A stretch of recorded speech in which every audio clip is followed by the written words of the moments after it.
আসসালামু আলাইকুম রহমতুল্লাহি বারকাতু। যেখানে আছেন সুস্থ আছেন, সবাই ভালো আছেন, নিয়ামতের মাঝে আছেন। জুম্মা মুবারক। আমি শাহিদা, সবার জন্য দোয়া করি, আমাকেও দোয়া করবেন। আজকের দিনে প্রচুর পরিমাণে নবী করিম সাল্লাল্লাহু আলাইহি ওয়াসাল্লামের উপরে দুরূদ পাঠ করবেন। সাল্লাল্লাহু আলাইহি ওয়াসাল্লাম, সাল্লাল্লাহু আলাইহি ওয়াসাল্লাম, সাল্লাল্লাহু আলাইহি ওয়াসাল্লাম। দুরূদ পড়ে যখনই দোয়া করবেন, সব দোয়া আল্লাহ রাব্বুল আলামিন কবুল করবে। আর এই দুরূদ কেন পড়বেন তার উপরে একটা ছোট্ট গল্প আমি আপনাদের মাঝে শেয়ার করব।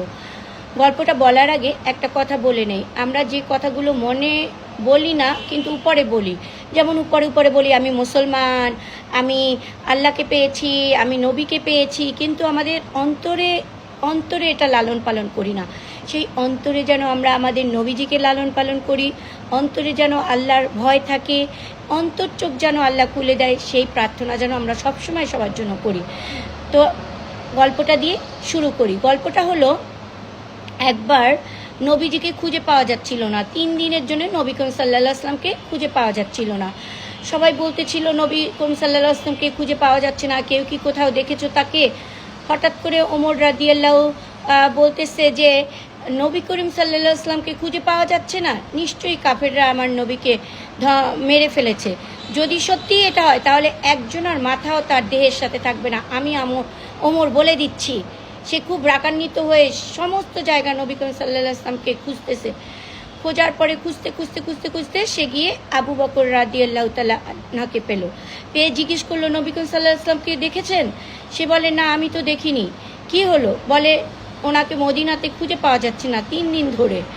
সাথে সাথে হযরত ওমর এবং হযরত আবু বকর এরা মিলে খুঁজতে খুঁজতে খুঁজতে খুঁজতে গিয়ে দেখে এক লোক ওনাকে জিজ্ঞেস করলো, তোমরা কি আমাদের মোহাম্মদকে দেখেছো সাল্লাল্লাহু আলাইহি ওয়াসাল্লাম? বলে, মোহাম্মদকে আমি চিনি না, তবে আমি জানি ওই পাহাড়ের উঁচুতে একজন খুব কান্নাকাটি করতেছে। এত কান্নাকাটি করতেছে, তার কান্না দেখে আমার উট ভেড়া সবগুলো কান্না করতেছে, খাবার ছেড়ে দিছে। ওনাকে তাড়াতাড়ি করে আপনারা নিয়ে যান, না হয় আমার উট আর এই ভেড়াগুলো না খেয়ে মরে যাবে। সাথে সাথে দৌড় দিয়ে ওমর রাদিয়াল্লাহু আর উসমান, আবু বকর, ওনারা দৌড় দিয়ে চলে গেল, পাহাড়ের উঁচুতে চলে গেল। পাহাড়ের উঁচুতে চলে গিয়ে দেখে নবীজি পাথরের উপরে সেজদা দিয়ে শুধু ইয়া উম্মতি, ইয়া উম্মতি, উম্মতি আমাদের জন্য কাঁদতেছে। আমাদের কি হবে, আমাদের কি হবে? এই যে আমরা বলি আমরা নবীকে পেয়েছি, সেই নবী আমাদের জন্য কি করছে সেটা আমাদের জানতে হবে। শুধু ইয়া উম্মতি বলে কান্না করতেছে। তখন আবু বকর রাদিয়াল্লাহু তাআলা আনহু তার কান্না দেখে সে বলতেছে যে, ইয়া রাসূলুল্লাহ সাল্লাল্লাহু আলাইহি ওয়াসাল্লাম, আমি যদি জীবনে কোনো নেকি করে থাকি, সব নেকি আপনার উম্মতকে আমি দিয়ে দিলাম, তবু আপনি মাথা তুলেন। তখনও আমার নবীজি দরদি নবী, সে মাথা তুলল না। ওমর রাদিয়াল্লাহু তাআলা আনহু বলল, ইয়া রাসূলুল্লাহ সাল্লাল্লাহু আলাইহি ওয়াসাল্লাম, আমার যদি জীবনে কোনো নেকি থেকে থাকে, যেই ওমর আপনার মাথা কাটতে গিয়ে আপনার কলেমা গ্রহণ করেছে, সেই থেকে আজ পর্যন্ত আমি যদি কোনো নেক কাজ করে থাকি, সেই নেক কাজগুলো আমি আপনার উম্মতকে দিয়ে দিলাম। আপনি মাথা তোলেন, আপনি উম্মতের জন্য আর কান্না করেন না। এখন দেখে যে ওনারা দুজন কান্নাকাটি করার পরে তাও কাজ হচ্ছে না, সে মাথা তুলতেছে না, শুধু সে কাঁদতেই আছে, আমার উম্মতের কী হবে, আমার উম্মতের কী হবে, আমার উম্মতের কী হবে।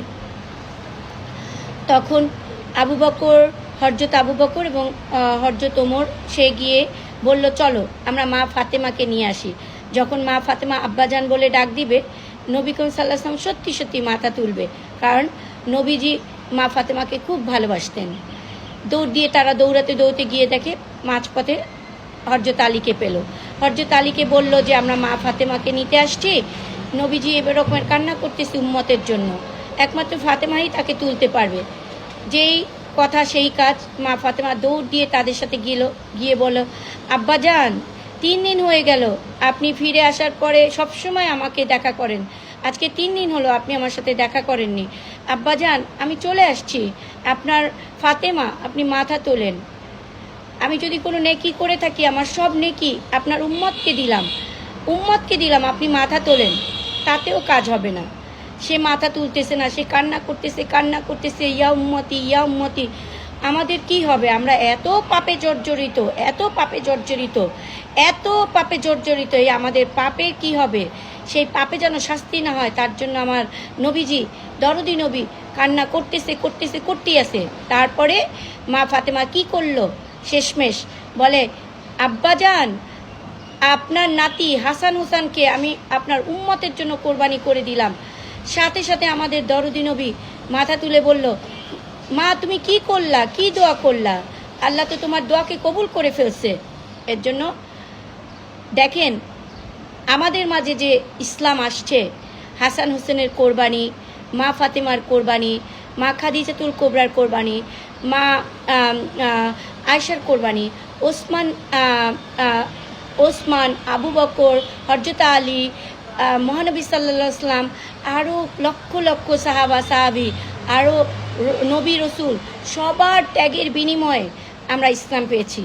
সবচেয়ে বেশি ত্যাগ করছেন আমাদের নবী করিম সাল্লাল্লাহু আলাইহি ওয়াসাল্লাম এবং তার পরিবার।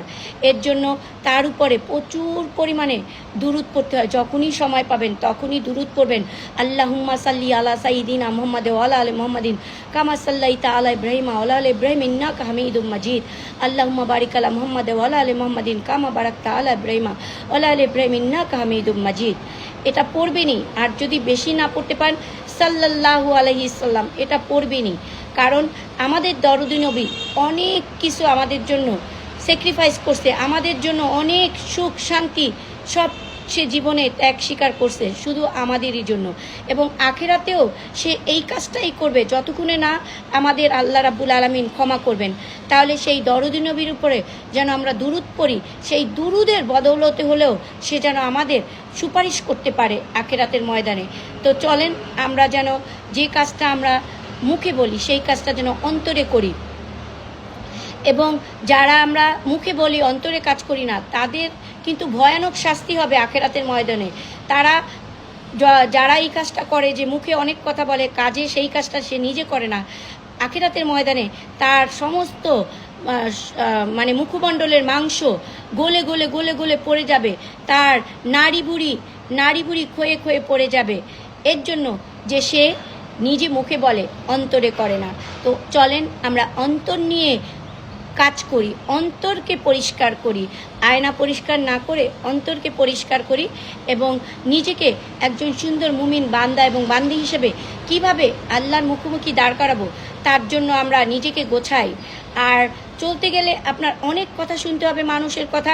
মানুষ সবসময় পেছনে কথা বলে, আর যারা পেছনে কথা বলে তারা সবসময় পেছনে থেকে যায়। তাদের কাজই হলো পেছনে পড়ে থাকা।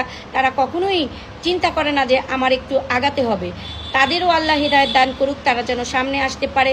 কারণ সবাইকে নিয়ে ভালো থাকা, সবাইকে নিয়ে সুখে থাকা। তো দোয়া আর ভালোবাসা সবার জন্য। পেছনে কেউ কারো বদনাম করেন না, কারণ বদনাম হলো ঋণের মতো। যদি কেউ হেদায়েতে যেতে চায় তাকে হেদায়েতে যেতে দেন। সবাই চলুন আমরা সৎ কাজ করি, সৎ কাজের প্রতিযোগিতা দেই। নবীর উপরে আমরা যে নবী করিম সাল্লাল্লাহু আলাইহি ওয়াসাল্লামের যে হক আছে, হক, সেই হকটা যেন আদায় করি, আল্লাহর হকটা যেন আদায় করি, হাসান হোসেনের হক যেন আদায় করি। আর আমরা যেন মা খাদিজাতুল কোবরাকে ফলো করি। আর ছেলে হিসাবে যেন আপনারা নবী করিম সাল্লাল্লাহু আলাইহি ওয়াসাল্লামকে ও ওসমানকে, হযরত আলীকে, হযরত ওমরকে, হযরত আবু বকরকে ফলো করেন। দেখবেন আপনার জীবন এমনিতেই সুন্দর হয়ে যাবে। আপনার খেয়াল রাখতে হবে আপনি কাকে ফলো করেন। আর ওই রকমের বন্ধুবান্ধবের সাথে চলবেন, বন্ধুবান্ধব বাছাই করবেন যারা আল্লাহকে ভয় পায়, যারা আল্লাহকে আপনাকে স্মরণ করিয়ে দেয়, যারা আল্লাহর পথে আপনাকে দাওয়াত দেয়। কারণ ওই রকমের বন্ধুবান্ধব নিয়েই আপনি আবার আখিরাতে উঠবেন। তো এর জন্য বন্ধু বাছাই করতে সক্ষম হন। দোয়া রইল, ভালোবাসা রইল। আল্লাহ যেন আমাদের সবাইকে অন্তরের চোখ খুলে দেয়। আমিন।